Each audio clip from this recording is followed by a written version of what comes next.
Hey everyone, Rob here, and I have updates, breaking news, everything that you are expecting from this channel on the possible eruption in Iceland over the next few hours to few days. Basically, we're at that point. And you can see here, this is sort of headlines in the news from today, where we have Magnus Gudmundsson, a geophysicist.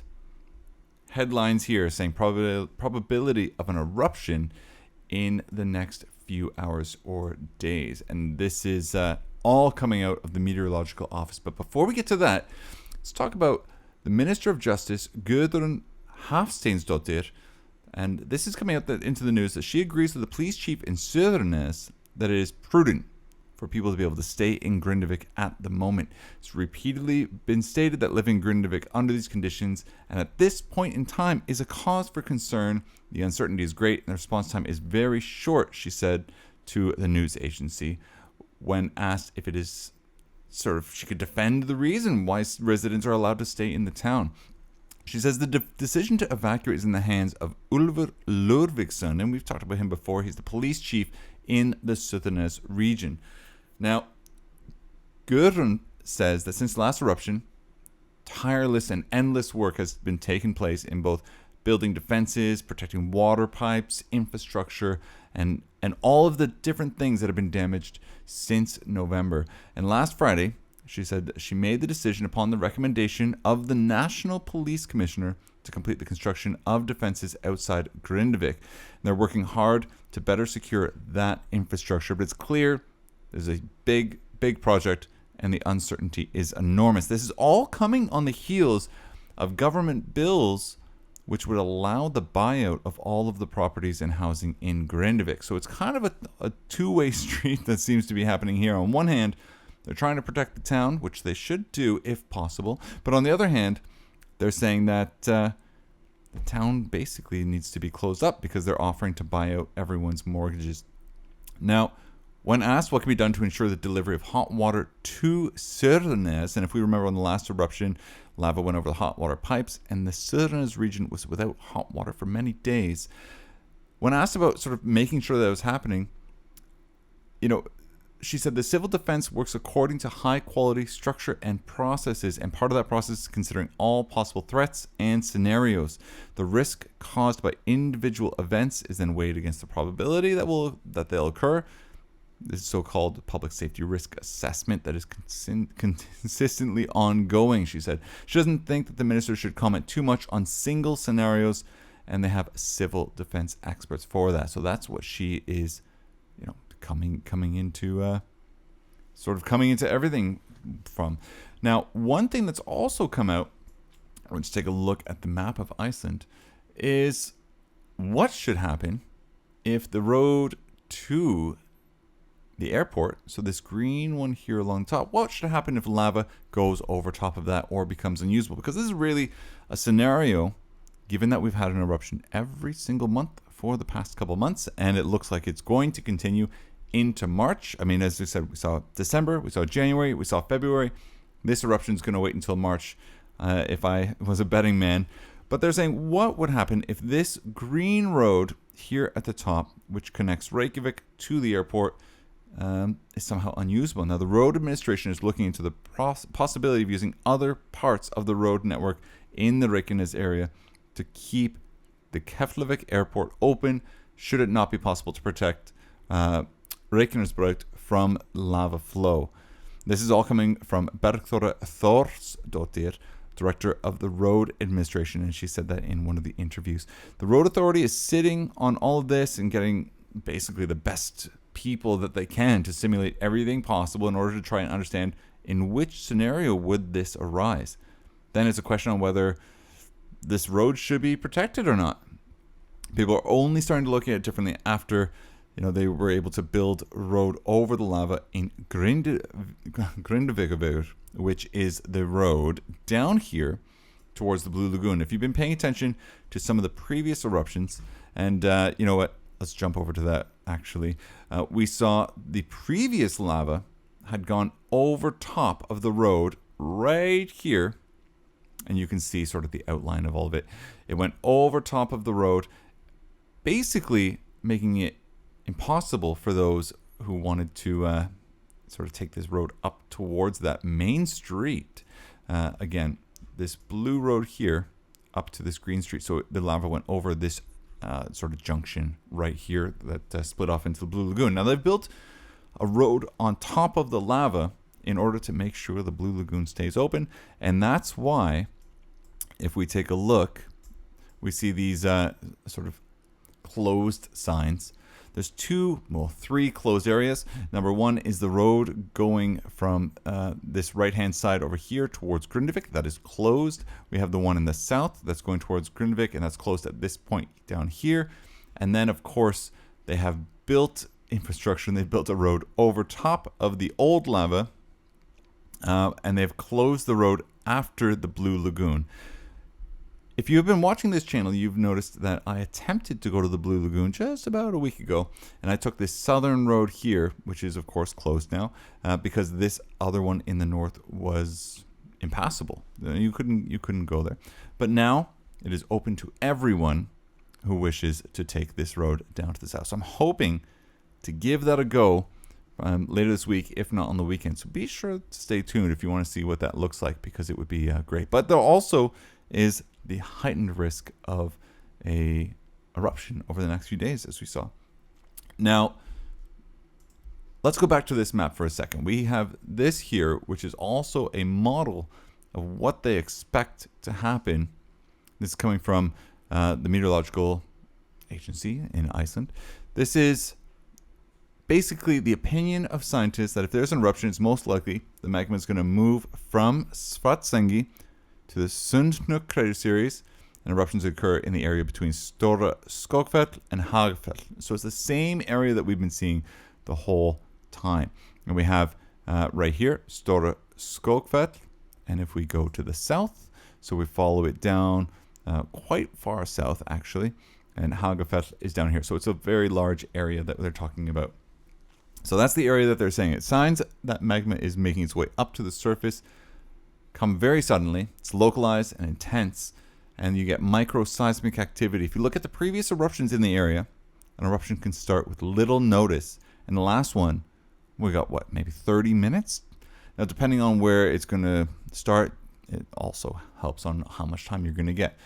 Now, at a residents' meeting with Grindavik that was held, the Meteorological Agency presented the results of lava flow models in relation to the probable scenarios that were published last weekend.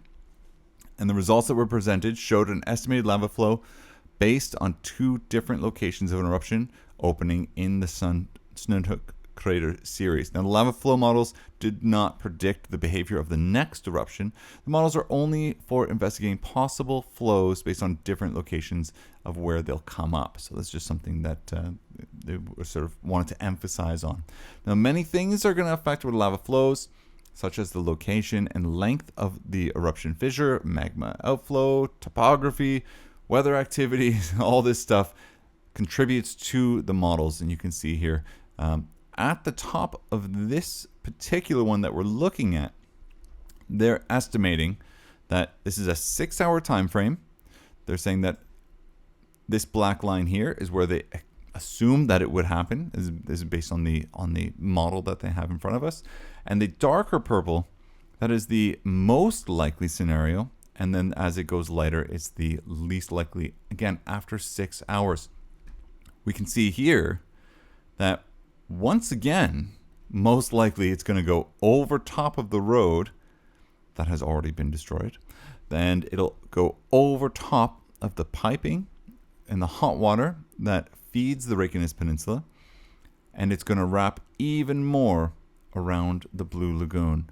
So the fact that this is going to happen again, if you're staying at the Blue Lagoon, I basically have a bag packed for the next couple days just until this goes. Now, in all of these scenarios where they're talking about lava flows are considered in the case of 800-meter long fissure with constant magma outflow of around 600 meters cubic per second. And as you can see, it's the black line is where they are estimating it's going to happen. Now, what they think is the lead up is going to be sudden, localized, and intense microseismic activity and deformation across the magma tunnel. It's going to be very short notice. They estimate less than 30 minutes warning, as magma has now an easy way to the surface due to the previous upheavals, the previous eruptions, and all that. And they say it's going to reach the road here, right by the Blue Lagoon, which is grindavik, in less than 4 hours. Now, it reached this road in, I think it was less than 3 hours last time, or around 3 hours. So I'm surprised that they're saying giving it a 4 hour. I would guess that it'll reach the road in less than 3 hours. So in light of all of this, a new risk assessment map has now come out. Now the Meteorological Agency, they released this, and they have updated the risk assessment for these areas. You can see the red area in this sort of Sfide 3, which is the area 3, as the most dangerous. You can see all of the different outlines of where previous eruptions have occurred, and it's just piling up on these eruptions. Now, the increased probability of a volcanic eruption and therefore the associated volcanic risk affects the risk assessment. Danger level has been increased in several areas, notably the Blue Lagoon area, basically every area except for number 7, which is this yellow one at the bottom that remains yellow. But everywhere else has increased significantly in sort of the risk or danger level. And the area in red is, of course, high risk due to eruptions without warning. And then grindavik and so forth. Their orange is an increased risk, but due to more lava flow than an eruption actually occurring within the town of grindavik. So, yeah, it's people are staying in the town. I mean, I don't know what to tell you, but the increased risks are definitely there. The last thing I want to touch on is the amount of magma under Svartsengi. And here's a graph, and we see the sort of amounts, and I know it's all in Icelandic, but I'm just going to break this down for you really quick because you can see all of it. We can see here dates at the top, and this signifies the dates from the last uplifts up until the eruption point, which is why we get some of them that are stopping. And we have here this orange one, or yellowish orange, down at the bottom. This is the uplift from the previous eruption that occurred on February 8th. So we can see that currently, which is this red line, has now hit that point. Now, if we are to take a look at sort of the length of time that there's this upheaval before an eruption, we can say, okay, maybe there's another week or so to go on. We have this one here, red. So it's the blue one is, of course, the one from December. The purple is the earthquake series that occurred in November. So that was what caused that. There was no eruption on the purple one, but it was a large earthquake, and then the land sort of subsided a little bit. And then, of course, we have, so it goes blue is the first eruption. Then we go to the green, which is the second eruption. This orange, which is the third eruption. And now we're at red. The one trend that we are seeing from this is it is a shorter period of time from the upheaval to the eruption. And much like the news was saying, this could be one of the reasons is it's an easier time for this magma to reach the surface. But so we have all this. So again, eruption could start at very short notice, saying probably less than 30 minutes.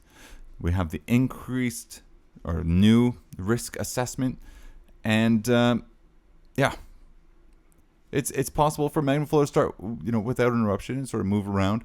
But model calculations show that around 7.6 million cubic meters of magma have now accumulated under this area, and as we went over, it's right on target for another eruption in the next, well, as we said, in the next few hours, 2 days. Now, this came out in the morning.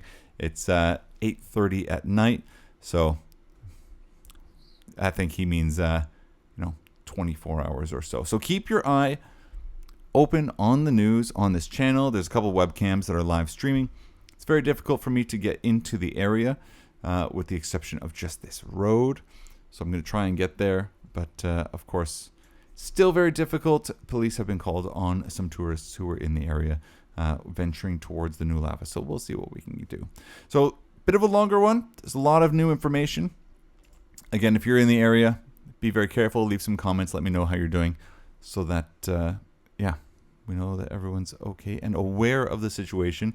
And if you are staying at the Blue Lagoon, any of the hotels, have a to-go bag ready to go. You know, don't fall asleep and then be scrambling around in the middle of the night when these air raid sirens go off.